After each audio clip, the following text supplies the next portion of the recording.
This video is brought to you by John Robson Guitar Tuition. If you enjoy the content, please consider supporting the channel by enrolling on a course, purchasing some guitar lessons or a t-shirt, or you can join my Patreon. Now, on with the show. Hello chaps, welcome once again to John Robson Guitar Tuition.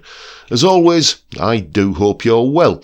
Now, a couple of weeks ago I did a video about 5 of my favourite blues guitarists, and there is one guitar player who should have been on that list, but I completely forgot about him, and we're going to redress that balance today. The reason why I forgot about this chap was because the album that would have put him on the list was an album that I'd completely forgotten about for years, to be honest with you. I'll tell you what, let me explain. Okay, our story begins in 1986 when I used to live on this street, Compston Road, in the beautiful town of Ambleside in England's Lake District. And this, if we scroll around, is the house where I was living at the time. Boarding house, basically, when it was basically where I was living when I was at college. And this room here, that was my room. That's where I had so many wonderful experiences during my college years, most of which we're not going to talk about, but one we are.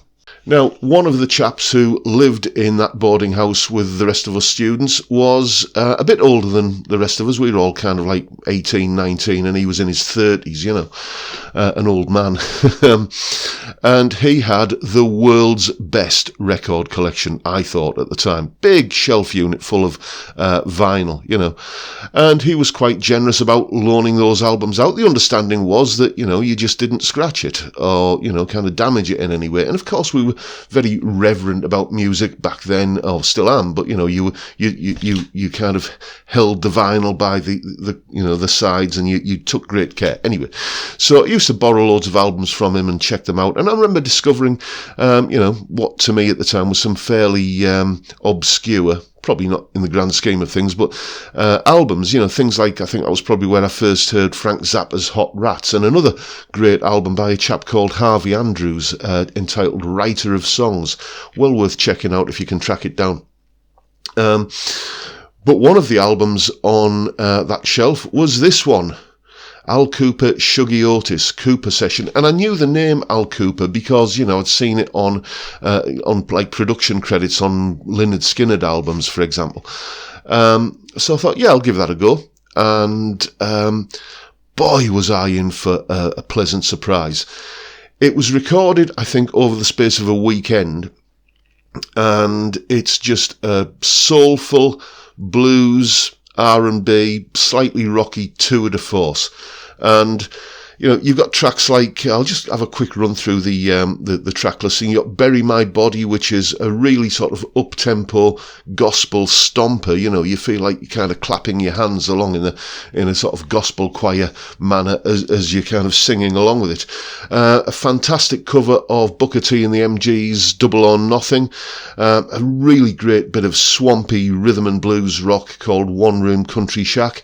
Then you've got the big ballad of the album called Looking for a Home, which has got that sort of Al Green, Otis Redding feel to it. And then side 2 of the album was like, those were the songs, and side 2 of the album is just the jams. And it starts off with a 9-minute slow blues jam called 12:15 Slow Goon Bash Blues. And, you know, just fantastic blues guitar and Hammond organ playing on that. Then we've got something, and I hope I pronounce this right, it's called Shuggie's Old Time D-Delete Delete Deet Slide Boogie. Okay, it's a bit of old style, kind of like Robert Johnson's Sun House style blues. It's even kind of recorded with that lo-fi 1930s kind of scratchy kind of feel, which suits it perfectly, but all unplugged acoustic blues basically. And then the album rounds off with a barnstorming kind of mid-tempo shuffle called Shuggie's Shuffle, which clocks in at over 6 minutes long. It's sort of in the vein of Hideaway or The Stumble or something like that, those kind of tracks. The whole album sounds to me like it was recorded live. You know, all the musicians on the floor at the same time making eye contact. And, you know, I've spoke about this kind of vibe before where, you know, the musicians in the studio suddenly kind of get this they suddenly kind of realise that they're recording something that is incredibly fantastic, is really special, and they raise their game, accordingly, and it just, the whole thing gathers a momentum, and it just becomes just this tour de force. The star of the show of this album is undoubtedly Shuggie Otis's guitar playing. What have I written down here? Lyrical, virtuoso, fluent. He can improvise for 9 minutes plus, and never seems to run out of ideas. You never get that sense that you do even with some, kind of, big name guitar players, that as they're playing, they've suddenly, okay, now he's rambling. He's kind of run out of phrasing ideas, and it's just, you kind of noodle around the scale to fill up the space.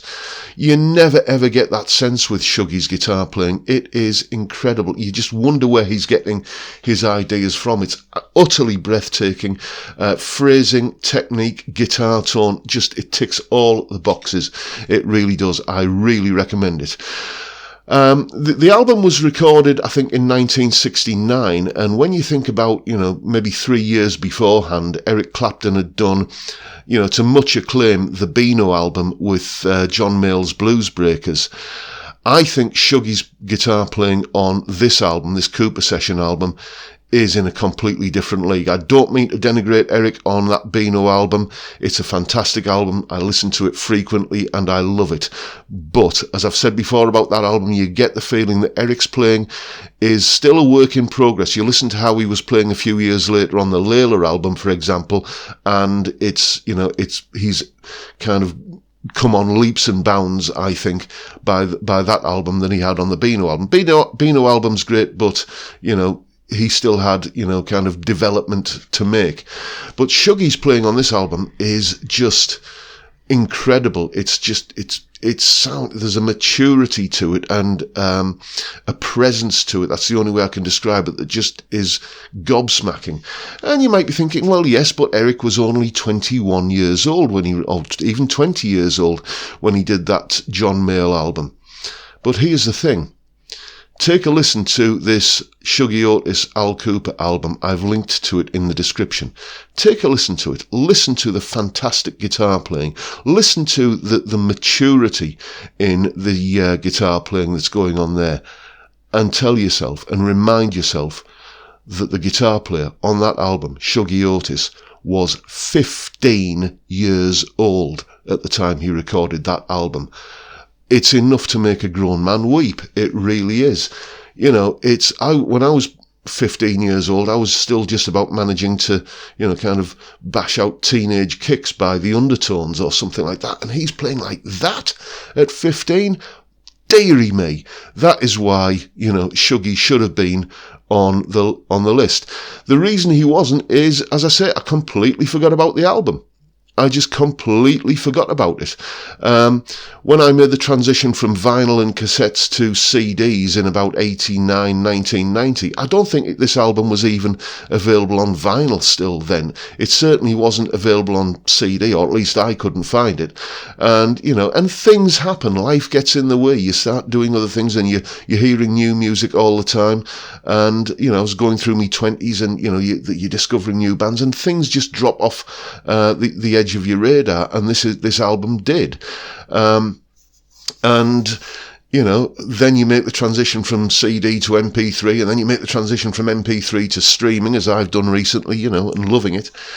And, just things fall through the cracks, and as I say, this album did, until about a week ago, when logged into Spotify and just having a bit of a browse, and how it kind of throws up suggestions based upon your listening history, and this album cover cropped up in my suggestions, and suddenly it was like, wow.